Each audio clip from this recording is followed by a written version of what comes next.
Welcome to the Becoming Superhuman podcast, where we interview extraordinary people to bring you the skills and strategies to overcome the impossible. And now, here's your host, Jonathan Levy. This episode is brought to you by Health IQ, an insurance company that helps health-conscious people like runners, cyclists, weightlifters, and even vegetarians get lower rates on health insurance. You know, if you listen to this podcast, you probably are healthier than your average person. So why should you pay the same amount as everyone else for health insurance? 56% of Health IQ customers can save between 4 and 33% on their life insurance. And Health IQ can do this because they use science and data to secure lower rates on life insurance for health-conscious people. It's an amazing service. And in fact, they are actually the fastest growing life insurance company with over $5 billion in coverage. So to check them out and to see if you qualify, go ahead and get your free quote today at healthiq.com/superhuman, or just mention the promo code superhuman when you talk to a Health IQ agent. This episode is brought to you by Organifi. You guys, one of the only things that every nutritional expert that we've had on the show seems to actually agree on is that we all need to eat more vegetables, eat more greens, eat organic, cut out all the processed junk. Well, who has the time, right? Who has the time to go out, do the shopping, make the salads, make the juices, make the smoothies? And that's what I love so much about Organifi. Their product is an all-organic green juice. It has all of the nutrients that you need. It tastes absolutely amazing, and it's made by wonderful people who I consider to be personal friends. And as listeners of this show, you guys can actually save 20% on your first order. And all you have to do is go to Organifi.com. That's ORGANIFI.com and use the coupon code SUPERHUMAN at checkout. Greetings, super friends, and welcome to this week's episode, which is provided to you thanks to a wonderful review from Panther2641 of the US of A, who says, "Superb podcast, 5 stars. I only noticed how good this podcast is when I started listening to other podcasts. Jonathan's team is doing a fantastic job editing the audio, and the crystal clear sound quality makes it comfortable to listen on 2x speed. Jonathan is a great interviewer and brings amazing, inspiring guests on the show. Thanks, Jonathan, for the awesome work you do." Well, thanks, Panther2641, for the awesome review that you've left. And for those of you who have not yet left a review, please do, because it motivates us to do more episodes like this week's episode, which is featuring Mr. Jon Vroman. If you haven't heard of Jon Vroman, he is a philanthropist, a speaker, an author, an ultra-marathon runner, and the founder of the Front Row Foundation. Jon has been doing incredible work for years and years and years, working with people at the ends of their lives, people with terminal illness, and the lessons that he's learned and the inspiration that he's taken away has led him to writing an incredible book and coming up with an entire philosophy about how to make moments. Now, you might not understand what that means, what does it mean to make a moment? And we're going to go into that in the episode. I was unclear on it as well. And I was unclear on what it means to live life in the front row. And I have to say, I was pleasantly surprised that it meant something way cooler and way more meaningful and way more inspiring than even I could have imagined. So I'm very excited to bring you guys this episode, and I'm sure you guys are going to enjoy it. So without any further ado, my new super friend, Mr. Jon Vroman.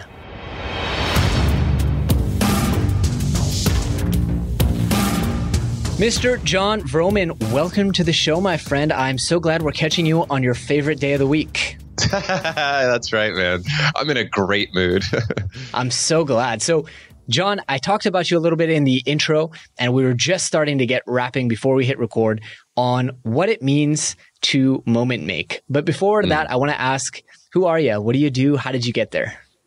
So I help people to live life in the front row. And I do that by teaching what we call the art of moment making. And how we got here is that we started a charity back in 2005 called Front Row Foundation.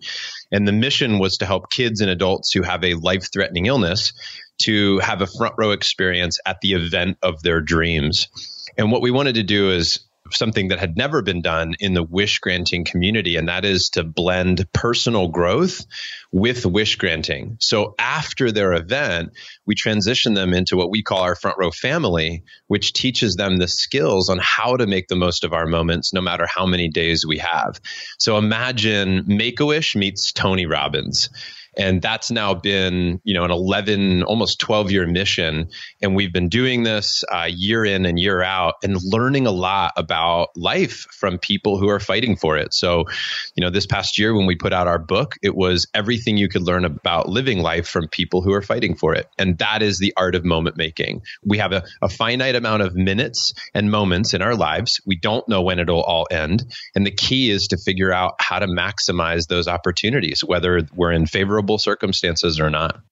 Wow, that's beautiful. That's beautiful. So I want to ask, what does it mean to make a moment? Is it a carpe diem thing or is it a presence thing? I'm trying to understand a little bit better. Yeah, well, I'm glad you're asking because this is my favorite subject. So this is easy and fun for me to talk about. Really what happened was when we looked back on more than 100 of these front row experiences that we created, we were asking ourselves, why was this working so well? What is at play here? What's working? Why is this so effective for our families and the recipients that we're serving? And here's what we realized. There were three forces at work that were helping people to make the most of their moments. And the first one, and you can cut me off, we can take this wherever you want, but I'll give you kind of a high level overview of the three, and then we can dig in where you like. The first one that we recognized when we looked at these experiences was the power of hope and the power of hope in making the most of our moments. And let me give you an example of what I mean. So Thomas K was one of our early recipients, and he was a former rugby player, picture of health, strong as can be. And about as fast as you could blink your eyes, he was in a wheelchair fighting for his life. And we had heard about Thomas's story and we were moved and wanted to help him. So we knew he wanted to go see the Rugby World Cup in New Zealand. We raised the money and we sent he and his family over to see the Rugby World Cup. But the magic for this experience for me occurred weeks before he actually went.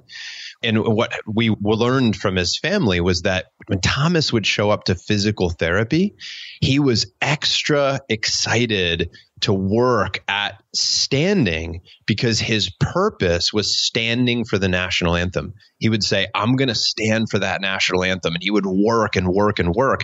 And what we recognized, which we didn't see in the beginning, we didn't predict this coming, was that hope brings the power of a future moment into this one.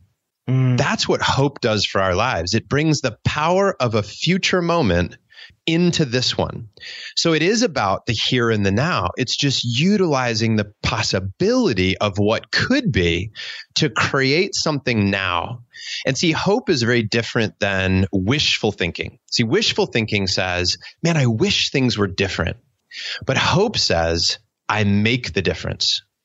And that's what we recognized was a force at work. So when we talk about the power of moment making, we're talking about three forces, and hope was the first one. Now, do you want me to continue on or do you want to dig into these? Yeah, I'm just thinking about so many different things as you're talking. I'm thinking about Viktor Frankl and I'm thinking about Eckhart Tolle. Yes. So keep going. I love all this. Yeah, exactly. And guys that were great inspiration for our book. In fact, I quoted Frankl in our book, and that's exactly what it is. And we didn't, again, when we created this charity, it was really all about a day. At the very beginning, it was about creating an amazing day. And then we started to see this piece at work, this hope piece. Then we saw something on the opposite side of that, which was the power of celebration. And where I learned about this was through Mike. Mike was a 16-year-old boy who had been fighting for his life his entire life. And he had, because of all the challenges that he faced, developmentally, he was the age of, let's say, a 9-year-old. And he was a real big fan of anything pirates. And so our team went to work figuring out, well, what event exists out there for pirates? And we found one in Myrtle Beach. It was the best show in the United States. And so we flew Mike and his family down to Myrtle Beach. And this was exciting because we kept hearing from the family, this is the first time we're ever on an airplane. This is the first time my son will ever be in a hotel. This is the first time he'll ever see the ocean. The first time he's going to go to a show like this. It was first time in a limo. Everything was a first. It was really exciting. Now, this was particularly exciting for our team because Mike was really fighting for his life at this point. And this was really the thing that he was looking forward to. And after the event was all over, and we've got pictures and video, all of it's on our site. People can go look at that if they want. But after it was over, it was a couple weeks later, and one of our staff members went to go see Mike in the hospital. And he walked in and he saw Mike sitting there on the bed looking at his photo album, just flipping through the pictures. Now, Mike's hooked up to every tube imaginable. There's things out of his neck and his arms, and he's literally in a fight for his life. And to put this into perspective of just how in a fight for his life he was, this moment that I'm talking about was one of his last. We lost Mike about 2 weeks after this moment that I'm talking about. And he was very, very sick. And what's so incredible about this moment was that despite the pain that he was in, he was smiling as he looked through this photo album. And that's when our team realized the power of celebration, was that we weren't just creating a day or a couple of hours at a concert. We were creating a lifelong memory, one that would actually be celebrated by our recipients and their families forever, for as many days as possible for that person, and then for their family, whoever is surviving the recipient. And not all of our recipients are terminal, by the way. One half of our recipients do lose their fight. But, the celebration piece is so important. And we heard this time and time again, not only from our recipients, but their family members, how the celebration is the power of bringing past moments into this one. So it's not about living in the rear view mirror syndrome, or, it's not, I'm avoiding my reality. It's about utilizing the power of a highlight moment, or what we call a front row moment in our lives, and using that to change our state right now. And then you've got both sides of the spectrum here, right? You've got hope on one side for the future, and you've got celebration for the past. And both of those kind of a pendulum that swings through this middle place of the here and the now. And clearly, one of our missions in the third force is the power of living in the moment. Talk about Eckhart Tolle, right? This is the power of now. And it's recognizing that all we can do is the best we can with every moment that we're given.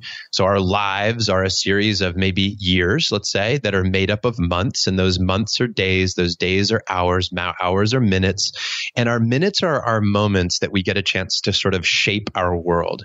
And for our recipients, nothing makes those minutes more important than when somebody comes and says, hey, your timeline could be shortened. Now, we all have a life-threatening illness. It's called being human. It's like we all face an end at some point.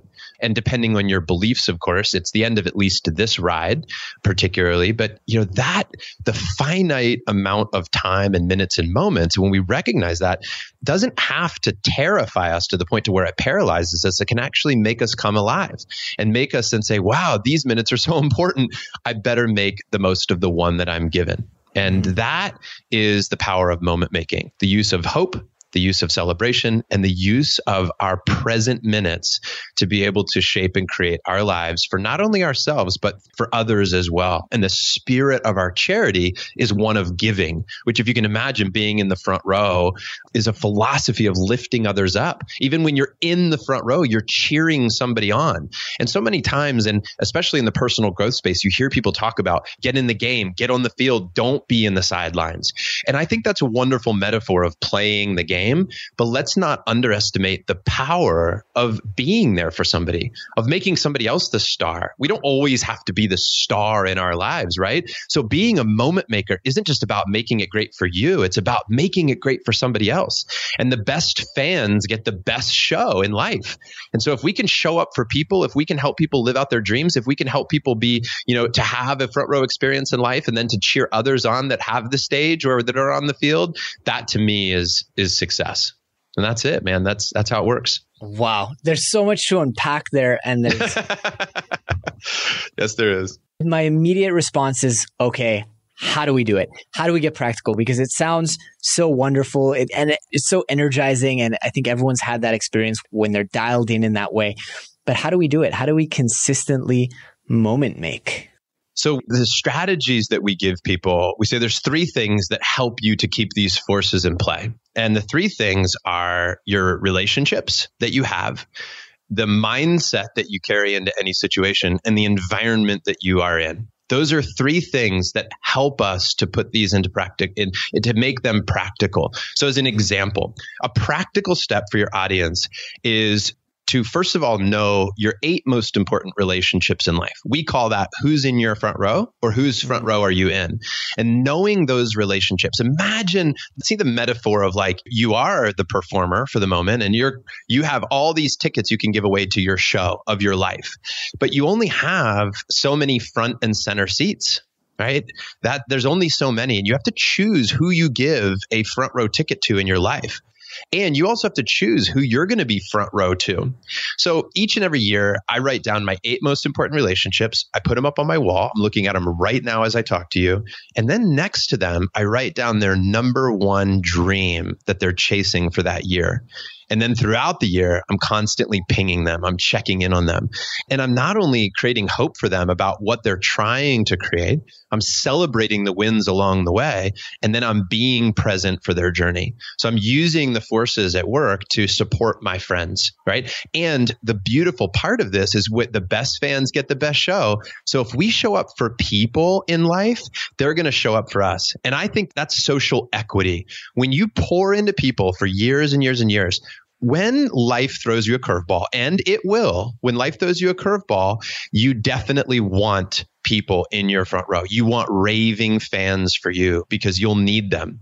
And so it's pouring into others, knowing that at some point you may like somebody to come to your concert. When you show up to theirs constantly, that's going to work. So that's a practical strategy, right? Your 8 people know their dreams and support them this year. That's one of the ways to do it, because then in turn, that energy is going to be surrounding you and your dreams and goals. The second piece, when I said about mindset, is all about questions for us. It's asking ourselves, how can I be a moment maker right now? How can I make the most of this moment? How can I involve others? Right? This is a strategy of being able to manage your mind in any particular moment. And that's a skill that we have to practice and we have to learn. I'll give you an example of this, a practical example. So Nikki, one of our front row recipients, is in her 30s, fighting breast cancer, really amazing gal who I had the privilege of taking to go see the Dallas Cowboys, her dream team, right? And in the limousine, we're about to walk into the restaurant. Nikki had been going through chemotherapy and lost her hair. And when it was coming back in, it was a different color. And she wasn't, let's say, looking at her best, as she would put it. She said, when I walk into public places, sometimes people look at me and they almost look at me with this look of disgust when they see me. And man, when she said that, my heart kind of sank and I got a little angry at the people and I felt sad for her. And right when I'm all busy and feeling sad and angry and all this, she says with a smile, she goes, and it makes me happy. And I was like, wait a minute, hold on, tell me more. And she said, Jon, it makes me happy because if somebody's going to be disgusted at me, that means that they definitely have never gone through cancer, because they would see that. And they definitely don't have a loved one that's ever gone through cancer. So I'm happy that they've got no context to this situation, because I would never want them to go through what I've been through or to know somebody that's been through what I've been through. And when she said that, I thought, man, what an incredible mindset that she brings to this situation, right?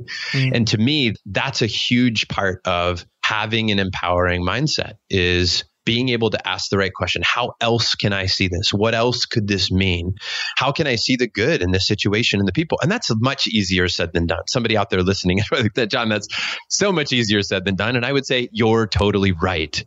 But if we work at that, if we surround ourselves with people that have that mindset, this isn't rocket science, right? These are things you've heard before. These are things that we teach before. But just like people talk about health, like the key to being healthy isn't understanding that you need to eat vegetables, get some sleep, drink some water, and get some exercise. We all know how to be healthy.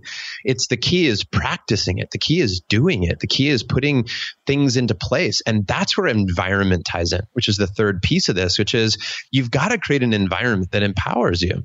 And you've got to be intentional about that. We learned about that creating these experiences where we put people in these concert halls and these amazing venues, and they're transformative because the energy shift, right? Because they're leaving their day to day and they're in a new environment. They can be a new person, a new identity. They forget about their troubles, if you will. And I thought, well, how do we shape that environment in our day-to-day lives?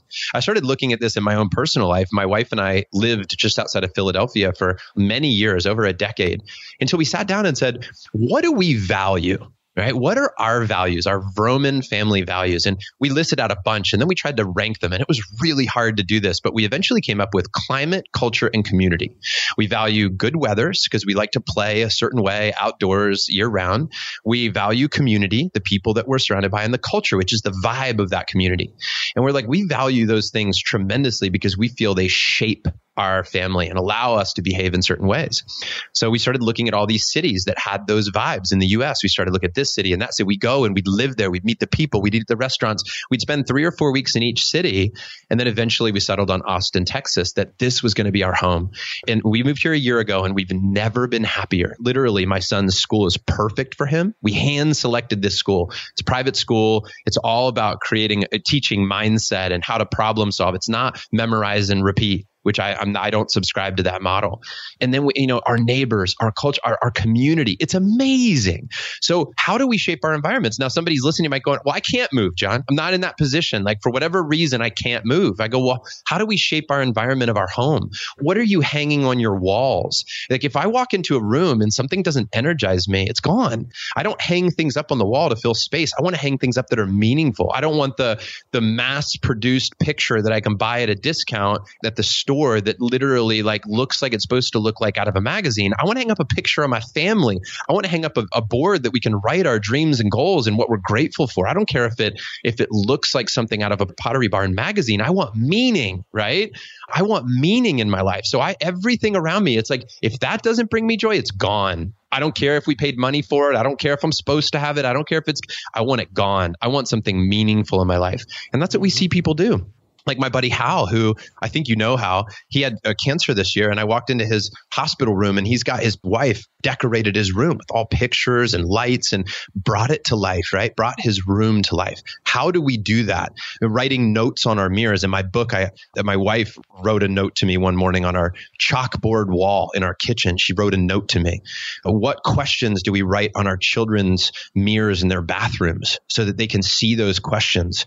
Right? It's like that's how we shape our environment. Those are practical ways that you can keep these principles alive, right? Mm-hmm. Wow. I have to say, the way that my brain works and what I do is it's all about connecting learning. So as you're talking, I'm thinking of all these different books and all these different ideas and all this different stuff from, Keith Ferrazzi to obviously Hal's work to just so many different things. And I love your emphasis of how do we actually do it? Because along the way, I was about to interrupt you and go, yeah, but Jon, how do we actually do it? Because as you said, we all know it's like with nutrition, we all know what we need to be doing. And yet, I didn't meditate this morning and I knew I should have. And so I love that the approach that you bring, which is around compassion and just keeping at it and practicing. And, it reminds me of a friend of mine who often says progress, not perfection. That's right. Yeah, 100%. And I subscribe to that. Yeah. Another thing I really took away that I want to emphasize is I've been talking for years and years about setting your goals, right? And I'm going to do it next week because as we're recording, it's almost New Year's. One thing that I really liked that I've never thought to do is as you're setting your goals, set your top 8 people and think about their goals. And that just brought me into this whole never eat alone, Keith Ferrazzi, we succeed by pushing others to succeed. And I love that. I'm going to do that next week and just think about the top 8 people and how I can empower and help them. I think that's a brilliant point. Yeah. And, let me give your listeners also something practical they can take away from this. So here's an acronym. When you think about how to be a moment maker for people, right? Here's the acronym. It's LIFT, L-I-F-T. We talk about lifting others up, that concept of being in the front row and really being somebody's raving fan. So the LIFT acronym the L is for listen deeply. You can't create an impact in the world that you want unless you listen deeply. You can't be a great podcast host unless you're listening deeply, right? You can't be a great spouse, a great parent. You can't be a great business person if you're not listening to your community and what their needs are. For us, when we create these events, we have a favorites list that our recipients fill out. They tell us their favorite smell and food and color, and we listen deeply so that when we create the event, there's all these surprises. And they're like, how did you know that's my favorite drink, right? How did you know that's my favorite song that was playing in the limo when I got in? Listen deeply. Listen for opportunities that surround you. That's the first step in being a moment maker. The second thing is to include others in the moment. One of my favorite movies is Into the Wild. And in that movie, they talk about happiness is only real when shared. Right? It's kind of one of the big aha moments of the movie towards the end is happiness is only real when shared. And one of the things I had to realize is that inclusion is amplification. Right? Inclusion is amplification. When a magician, I have a buddy, Jeff Kaler, who does great magic, and he talks about what's called the conspiracy theory. When you include other people in on your magic, when they're inside the joke, right? When they're part of creating the moment, that piece of it is a magnifier. So if you want to make a moment for somebody, include other people. Who can you invite in, invite along, make part of the experience? I'm at dinner with a group of friends, right? Here's a practical example. You're with 6 people and you want to make that a moment. Well, pick one person at the table and say, let's all go around and everybody say what you love about Sarah. And that moment for Sarah, it will be magical, and it includes every person at the table. Right? So how can you be inclusive in moment making? That's a really important piece of it. The third piece is the F under LIFT is a front row moment. That's the actual execution of the experience. When you take them, when you're in the moment, when you're making it happen, that's the actual goal of the moment that you're creating. So in order to do that, you create something spectacular. And the front row, Jonathan, is just a metaphor for getting close to something that makes us come alive. We want to be a moment maker for somebody, get them in proximity of something that makes them come alive. Take them to the place, introduce them to the person, ask the question. Tony Robbins has famously said, proximity is power. That is the front row. The front row is a metaphor for getting close to the people, places, thoughts, and things that make us come alive. And your front row moment is creating that experience that's a close-up magic trick, right? That's what it is. And so that's the F. And then the fourth part, the thanks and the celebration, is all about the gratitude piece. How do we say thank you to people? How do we celebrate what just happened? What is the thank you card that we send? What is the video that we record to amplify that moment even further? You want to be a moment maker? Be grateful. Be thankful. That's the way to take any moment and make it deeper or more expansive, is to be grateful in that moment. I'll give you a practical example of our buddy Hal. And for those of you listening who may not know who we're talking about Hal Elrod, who wrote The Miracle Morning, an amazing guy who this past year went through an incredibly difficult experience in his life where 1 year ago, almost to the day, 1 year ago in November, I should say, he was diagnosed with acute lymphoblastic leukemia with a rare genetic cell mutation, which meant that he only had a 10% chance of survival. And one of the things that Hal said, he said, if I'm going to go through cancer, I'm going to go through cancer as the most thankful and grateful and positive person that's ever done it, because I accept life before it happens. I can't change this, and I'm just going to make the most of it, whatever I can. I'm going through this for a reason, and I will make the most of this. And he did the entire time, and he is now cancer-free. It's amazing. I'm so grateful. Here's something that's really cool. Hal's the #1 donor to our charity, Front Row Foundation. And this year, he became a recipient. And he's a huge UFC fan. So we took Hal and a couple of our friends, guys that some of your listeners might know, like Jon Vroman, who wrote Giftology, and these incredible people. We went to go see this show in New York City, or this fight in New York City. And something happened that was really cool. Because of our network, because of our front row and the people that we know, we got a meet and greet with Dana White, who's the president of the UFC. And for anybody listening again, UFC is the ultimate fighting championship. It's mixed martial arts, and Hal's a huge fan. Well, we got to hang in Dana's suite, watch this fight. And we're having a great time with Dana. And as we're about to leave, Dana got pulled into a quick side conversation and we were about to slip out and go back into our seats. And Hal and I kind of looked at each other like, we don't want to interrupt Dana. And then Hal's wife says, you can't leave without saying thank you. And we both looked at Ursula and we're like, you're totally right. And we just stood there and waited till he was done. And when he walked over, we said, Dana, thank you so much. This was really great. We took a picture. And then Dana turns to Hal and says, hey, buddy, you're going to come to the next fight in whatever it was. And, it's actually coming up in about a week. He says, you're going to be at that fight. He goes, I'll tell you what, because we didn't get a chance to watch the fight live together, outside the ring. He goes, why don't you come sit with me at the broadcaster's table right there against the cage, which literally is a seat you cannot buy. I mean, the only person I've ever seen in that seat is like a Sylvester Stallone or, somebody super famous. And he's like, why don't you come sit there with me? And Hal's jaw just hit the ground. And we were all like, no way. Like, it's just amazing, right? But you think about this. That moment would have never occurred if it wasn't for Ursula saying, let's say thank you. Mm-hmm. That's the moment when the moment actually grew. So through gratitude, our moments expand. And that's how this works. So listen deeply, include others, front row moment, and thanks and celebration. That's a LIFT acronym that I think is applicable for people. You can use it today, right? Just write that, hang that up on your wall, write that on your mirror, right? LIFT, and then go out there and make it happen for people. Wow. I love it. And I'm realizing as we go through this, I'm focused on interviewing. And so I'm going to need to re-listen to this episode to be able to actually absorb everything you're saying. It's like a pity. I'm spending time thinking, oh my God, what am I going to ask after this? You can do what I do, which is I just go, tell me more. Tell me more. Yeah. Well, I was going to ask, actually, what's a piece of homework that someone can do this week? Because a lot of the stuff that we've said has been so practical, but it's long-term habits.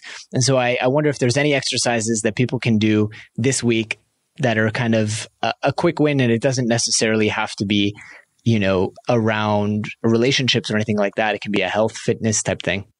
Here's what I would say. Well, let's parlay off of all the things that we've shared. We talked a lot about like pictures and celebration. I shared with the photo books and things like that. I think one of the best things that you can do is to recognize somebody in your life that has shown up for you time and time again. So literally the most practical step you can take today is to write somebody a letter, pick up your phone, turn the camera to yourself, and tell somebody how you feel about them. Tell them how grateful you are for the times that they've shown up in your life. Talk about a specific moment when they showed up and that meant the world to you, right? Remind them of how powerful they are and they were in your life and express that gratitude. And there's lots of levels in which you can do this. As we record this, you and I'm a few days away from our celebration and we celebrate Christmas. And, my kids will open up presents on Christmas morning. And one of the things I ask as a father, I have 2 boys, an 8-year-old and a 3-year-old, and I lead a group of men called Front Row Dads. They're entrepreneurial guys who want to be epic fathers. And so as a leader of that group, I'm always asking myself, what can I share with them? What can I ask them about? What conversations are we having?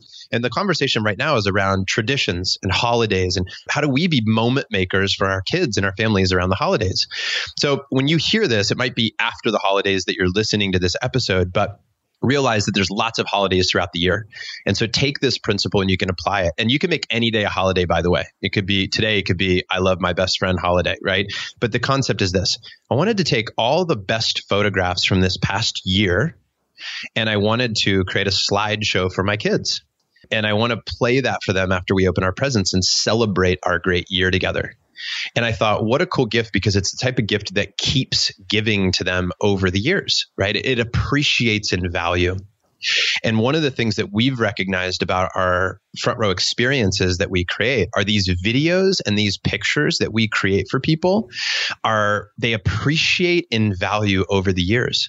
When you write somebody a letter that's meaningful and thoughtful, they're not going to throw it away. They're going to hold on to that and they're going to reread that letter. They might read it 5 years from now, 10 years from now, but when they reread it, it's going to be even more powerful for them. Yep. And I want to tell you that that's my action for people. Do that today. It could be one picture you send to somebody. It could be a letter. My buddy, Brad Weimert, who's a really neat guy, he journals in an Excel document every day, 3 things that there were the magic moments for him of the day. And the reason he does it in an Excel document is he could go back at any moment and he can search that document for the names of his friends. And what he does at the end of each year is when he's doing this reflection on the past year, he'll go through the list. He's done this to me. He'll type in Jon Vroman and then he'll say, on this date, I was grateful for this thing for you. You made my journal and this is what I wrote. And he literally copies and pastes his journal entry about his friends. And that to me is like amazing. So all you have to do today is just love on somebody in some simple, unique way that's thoughtful. It could be a quick video, a text message, a phone call, anything. But if it's recorded, remember they can keep that and it can amplify over the years. I love that. And I always talk about how in an era of emails and text messages, taking the time to put a pen to paper, it's amplified, as you said. And it's such a powerful way of standing out. And whether it's in your business, by the way, writing to a customer by hand is just, it stands out so much, or writing to a loved one or a family member. And it's something that I try to do as much as possible. Yeah. Yeah, absolutely. I hold on to all of them. Every card I've ever received, I got, right? They're in my fireproof safe right behind me. I love them. I have things hanging on my wall right now, or like it's amazing. It's like my buddy was visiting and he left notes all over my office when he left. His name's Carl Drew. He's an amazing guy. You actually might want to talk to him. He's climbed K2, which is the toughest mountain in the world. 1 in 4 people die summiting this mountain. But he wrote me a note. It says, the world is a better place because you're in it. The world is a better place because you're in it. He just literally took an index card, flipped it over, wrote it, and they hid these little things all over my office. And I took that one and I put it on my shelf. And it took him maybe 10 seconds to write that card, but man, it made the difference. Wow. Amazing. Jon, I want to switch gears a little bit and ask you just about your other superhuman habits and routines. I usually find that folks like yourself who have such strong mindsets also have very strong habits. What are some of the other things you do to perform physically and mentally at your best? Well, I love this question. And, since we've already talked about how I've got to give a shout out to the Miracle Morning, routine. So it's having some type of routine in the morning that makes you feel like you can tackle the day. For me, Hal's is SAVERS, right? Silence, affirmation, visualization, exercise, reading, and scribing, journaling. And for me, mine's more like coffee, sitting. But no, all kidding aside, one of my favorite things to do is to wake up and, to sit and to read and to think. I look at my whiteboard in front of me. I look at my calendar. I think about the future. And that's my visualization. I take some time. I'm a variety guy. So I don't like doing the same thing every morning. I like asking myself, what do I need today? And here's my menu that I get to choose from. And I like having that freedom to do the things that I like to do. I do have some kind of non-negotiables in my life as well, which one is just sweat daily. I don't care if I work out in the morning or the afternoon or the evening. It always changes based on my schedule because it's really flexible, but it's sweat daily. The one thing that happens almost every single day. And I like to operate under like the 80% rule, which is like, look, I'm not good at saying this happens every day because life just isn't perfect like that. I want the majority rule, right? Most of the time I do this. And most of the time I sweat every day. I do something to sweat. That's a non-negotiable for me. Family time is a non-negotiable. I had a realization recently, which is why I started Front Row Dads, which is, and this will apply to some of your audience, I'm not a businessman with a family, which is how a lot of us think. And I used to think that way for years. It's that I'm a family man with a business, right? It's a big distinction. And your business will take everything from you if you give it. The to-do list will never end. So you've got to take the things that are really important in life and force them in there and make sure that nothing messes with them. And when I get to the end of my life, I can promise you one thing, and I can't promise many things, but based on every conversation I've had with somebody that's older, none of them have said, when I look back, I wish I didn't spend so much time with my kids and my wife. Right. I wish I would have worked harder. I wish I would have made an extra $5,000 or whatever. But we tell ourselves all the time that we would sacrifice time with our kids and our families and or whatever to make the extra 5,000 because that'll somehow massively improve the quality of our life. And even all the science shows that's not true over a certain level of income, which I'm guessing some of your audience is, right? Mm-hmm. So I have to remind myself of that. That's just a mind game I'm playing. Like, I got to go do that thing and check that off my list and, to meet my need for significance in this way of my business. And so my habit is my family, right? Like a non-negotiable. And what makes me, I feel superhuman or super powerful is recognizing that and not falling victim to like keeping up with the Joneses and worrying about whether somebody else is making a bigger business move or that I should have bought Bitcoin earlier or whatever, right? Like, do you know what I mean? Like, for crying out loud, like it's all going to end one day, everybody. You're all going to die, right? Like you're all going to die. And let's not spend our lives comparing ourselves to others and feeling like what we don't have. So I try to, like, one of my habits is gratitude. Like if there's a daily habit, it's just being grateful for what I have, even the opportunities, even no matter what the struggles that you have. It's like gratitude for the fact that you're here, that you can do something about it. Right? So an evening routine, it would be the last thing I would say is that we do front row moments and lessons learned, either at dinner or at bedtime with our kids, which is just, hey, what were your front row moments of the day, which are your best moments? And then what were your lessons learned, which are essentially failures turned into, lessons. What didn't go as planned and what did you learn from it? So to me, the evening routine is really important as well. And those are some of the practical ways that keep the wheels on the bus. And there's others. I mean, I give you 20 more, but those are a couple. No, these are great. These are great. And I love how in line they are with your brand and they really tie in the message of relationships and family. And that's really my big takeaway. I came into this, because of the title of the book, thinking front row meaning charisma. And I thought we were going to have a conversation about how to be charismatic and find yourself in the room with the right people. And in fact, what I took away from this conversation was more about how to be with the right people. And it sounds like it's the same thing, but I mean a different thing, which is how to emphasize the right people in your life and how to build and strengthen those relationships rather than seeking out a certain way or behaving a certain way to appear. Yeah. I'll share something on that I think it's interesting about, like, when I hear you say that, I think about this charismatic, outgoing person and confidence and also humility at the same time of like, how do we confidently go out there and make the most of everything and be bold and be courageous and yet put other people first? How do we confidently remain curious in our lives? How do we step up big and yet help other people do the same thing? I think that's always a balance. Right? Mm-hmm. I think that's a tough place to be and figure out, like, where is our role when it comes to like crushing it and helping others crush it, whether or not we're on the stage or in the audience. I think that's a tough thing to navigate. I think it requires some conversation and some introspection to figure that out. I think you're absolutely right.